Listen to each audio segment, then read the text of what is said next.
ദൈവത്തിന് സ്തോത്രം. കർത്താവിൻ്റെ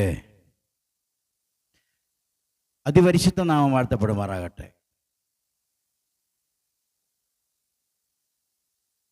കാനക്കോട് ടവർ മിനിസ്ട്രീസിൻ്റെ ദിവ്യ സന്ദേശം തിരുവചന ധ്യാന പ്രോഗ്രാമിലേക്ക് വീണ്ടും വരുന്ന ക്രിസ്തുയേശുവിൻ്റെ നാമത്തിൽ നിങ്ങളേവരെയും സ്വാഗതം ചെയ്യുന്നു. ഇന്ന് പ്രഭാതത്തിൽ കർത്താവിൽ ആശ്രയിച്ചുകൊണ്ട് ധ്യാനിപ്പാനായി തിരഞ്ഞെടുത്തിരിക്കുന്ന വിശുദ്ധ വേദഭാഗം സഭാപ്രസംഗയുടെ പുസ്തകം 12-ാം അധ്യായം 1-ാമത്തെ വാക്യം. നിന്റെ യൗവനകാലത്ത് നിന്റെ സൃഷ്ടാവിനെ ഓർത്തുകൊള്ളുക. ഈ വചനത്തെ ഓർത്ത് ദൈവത്തെ സ്തുതിക്കുന്നു. യൗവന കാലം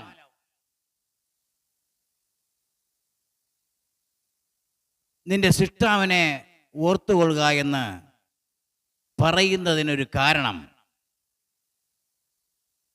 ദുർദിവസങ്ങൾ വരികയും എനിക്കിഷ്ടമില്ല എന്ന് നീ പറയുന്ന കാലം സമീപിക്കുകയും മുമ്പ് തന്നെ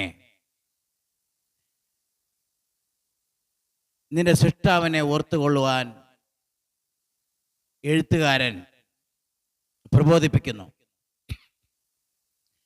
യൗവനകാലമെന്ന് നാം ചിന്തിക്കുമ്പോൾ നമുക്കറിയാം,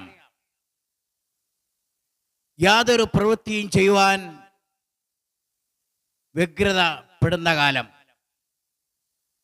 നമ്മുടെ ചിന്തയ്ക്കനുസരിച്ച്, നാം ആഗ്രഹിക്കുന്നതനുസരിച്ച് നമ്മുടെ ജീവിത സാഫല്യങ്ങൾ, സുഖ സൗകര്യങ്ങൾ, മനുഷ്യ ജീവിതത്തിലെ ആഗ്രഹങ്ങൾ ഇതെല്ലാം പൊങ്ങി വരുന്ന കാലം.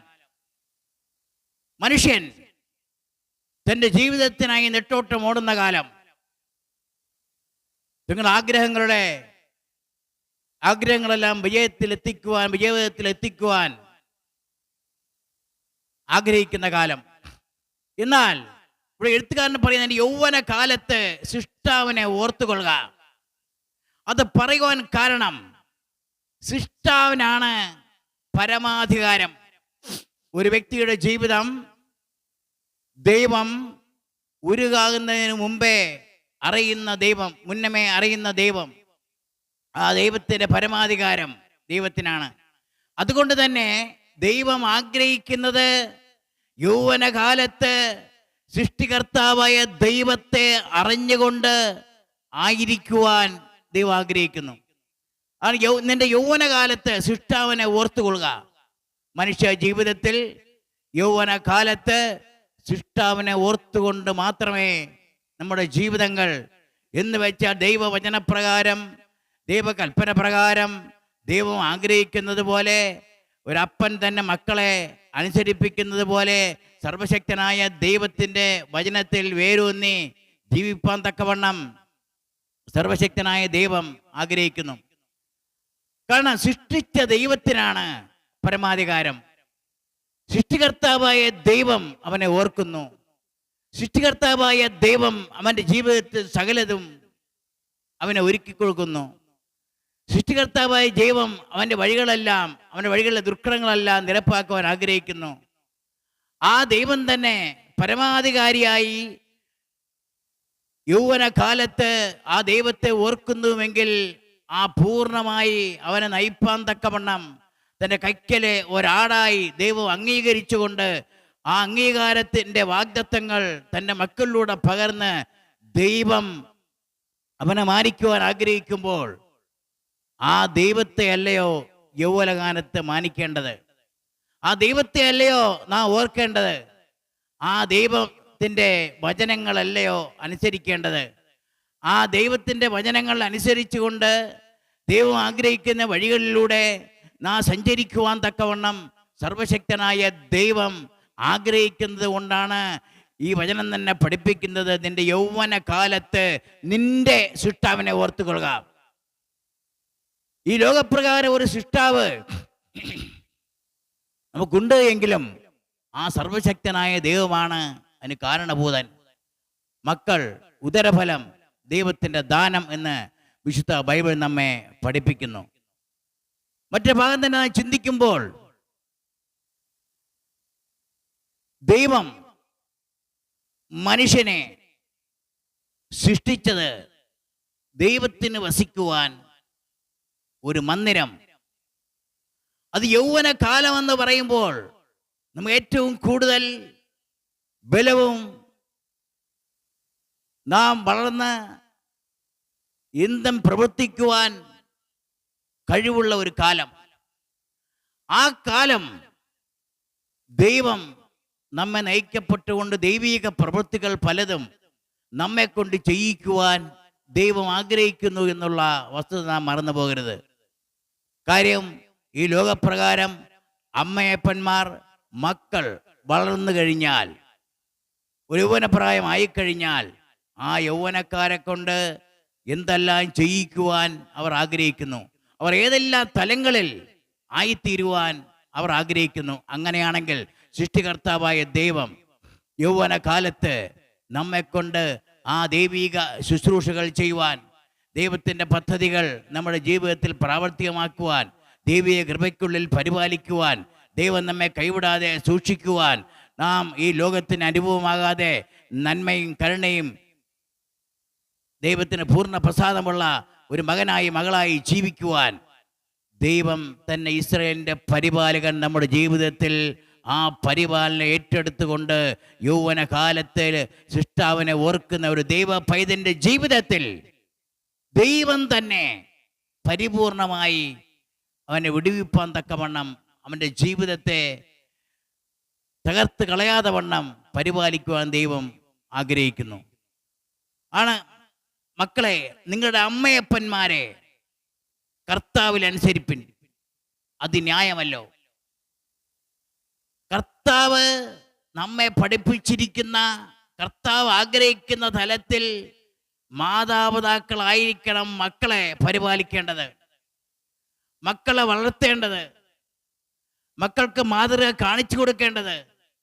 ഈ മാതൃകയാണ് യൗവനകാലത്തിലും അവർ പ്രവർത്തിക്കുന്നത്. യൗവനകാലത്തിൽ ദൈവത്തിന് അവർ കീഴടങ്ങുവാൻ കാരണം നാം മാതാപിതാക്കൾ പഠിപ്പിക്കുന്നതിലൂടെ ദൈവത്തിന് കീഴടങ്ങി ജീവിക്കുന്ന മാതാപിതാക്കളുടെ മക്കളും അപ്രകാരം ദൈവത്തിന് കീഴടങ്ങുവിൻ, പിശാചിനോട് എതിർത്ത് നിൽപ്പിൻ, പിശാച് അവരെ തൊടാതെ വണ്ണം ആ ദൈവിക പരിപാലനത്തിങ്കൽ എപ്രകാരം ജീവിക്കണമെന്ന് അവർ അടിസ്ഥാനമായി അവർ പഠിക്കുവാൻ നാം മാതാപിതാക്കൾ പ്രതിജ്ഞാബദ്ധരാണ്. പലപ്പോഴും നമ്മുടെ ജീവിതത്തിൽ ഇപ്രകാരമുള്ള കാര്യാദികൾ മക്കളെ പഠിപ്പിക്കുവാൻ, മക്കൾക്ക് ദൈവവചനത്തിലൂടെ ആ ദൈവിക രക്ഷ കരസ്ഥമാക്കുവാൻ തക്കവണ്ണം നാം അവരെ പഠിപ്പിക്കാറില്ല.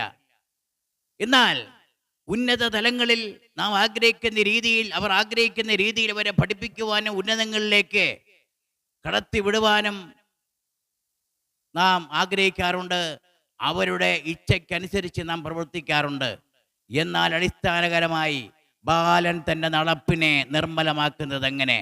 നിന്റെ വചനപ്രകാരം അതിനെ സൂക്ഷിക്കുന്നതിനാൽ തന്നെ നാം ദൈവത്തിൻ്റെ വചനപ്രകാരം സൂക്ഷിക്കുവാൻ തക്കവണ്ണം മാതാപിതാക്കൾ ഞങ്ങളുടെ മക്കളെ പഠിപ്പിക്കുകയും ദൈവിക വചനം ധ്യാനിപ്പിച്ചുകൊണ്ട് ഈ ലോകത്തിന് അനുരൂപമാകാതെ നന്മയും കരുണയും പൂർണ്ണ പ്രസാദവുമുള്ള ദൈവഹിതം ഇന്നതെന്ന് തിരിച്ചറിയേണ്ടതിന് മനസ്സ് പുതുക്കി രൂപാന്തരപ്പെട്ടുകൊണ്ട് മക്കളെ അനുസരിപ്പിക്കുവാൻ. അതാണ് മക്കളെ, നിങ്ങളുടെ അമ്മയപ്പന്മാരെ സകലത്തിനും അനുസരിപ്പിൻ.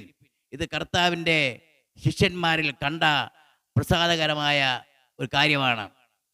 യേശു കർത്താവ് തന്നെ ഇപ്രകാരം പറയുവാൻ തക്കനിടയായി, ശിശുക്കളെ എൻ്റെ അടുക്കൽ വരുവാൻ വിടുവിൻ, അവരെ തടുക്കരുത്.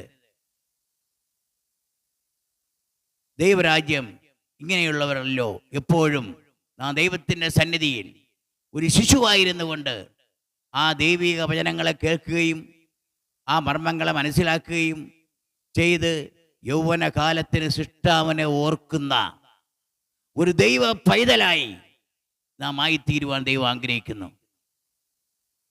ഇന്ന് എത്ര പേർക്ക് പറയുവാൻ കഴിയും, എൻ്റെ യൗവനകാലത്ത് ആ സൃഷ്ടാവായ ദൈവത്തെ ഓർത്തുകൊണ്ടാണ് ഞാൻ ജീവിക്കുന്നത്.